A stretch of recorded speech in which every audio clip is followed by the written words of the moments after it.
নমস্কাৰ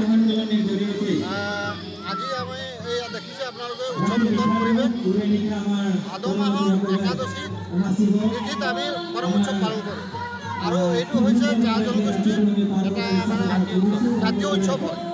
গতিকে আমি সকলো ৰাইজৰ সঁহাৰি পাইছোঁ আৰু সকলোৰে ওলাই আহিছে আৰু এইটো অসম চৰকাৰেও আমাক কৰম পূজাৰ কাৰণে বন্ধ ঘোষণা কৰিছে। গতিকে আমি বহুত উৎফুল্লিত হৈছোঁ, সকলো ৰাইজ উৎফুল্লিত হৈছে। এতিয়া আমাৰ প্ৰথম কাৰ্যসূচী চলি আছে, যিটো নেকি কৰম ৰজাক আনি পেলাই কৰ্মতীসকলে উপাসীনসকলে এটা কৰম ৰজাক লৈ পেলাই পৰিক্ৰমা কৰি এটা স্থানত আখৰাত তাক স্থান দিব। তাৰপিছত আমাৰ পাহান আছে, পাহানে কাহানী ক'ব, কাহানী কোৱাৰ পিছত তাৰপিছত মানে কৰ্মতীসকল যিবিলাক উপাসন থাকে ইহঁতে মানে ঝুমুৰ নাচিব, দমকচ নাচিব। গোটেই ৰাতিটো মানে গোটেই ৰাইজে মানে কৰম নাচি পেলাই ঝুমুৰ নাচি দমকচ নাচি ৰাতিপুৱাই দিব। ৰাতিপুৱাৰ পিছত কৰমডালক লৈ পেলাই নদীত আঁতৰেৰে উটুৱাই দিব। তাৰপিছত আমাৰ 3 দিন কাৰ্যসূচী আছে এইটো।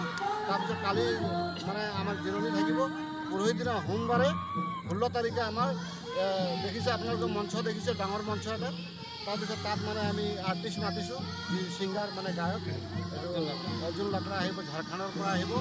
আৰু তেখেতৰ মানে অৰ্জুন লাকৰাৰ মানে ছিংগাৰৰ কথা শুনি সকলো ৰাইজ মানে ওলাই আহিছে, সকলো ৰাইজ উৎফুল্লিত হৈছে।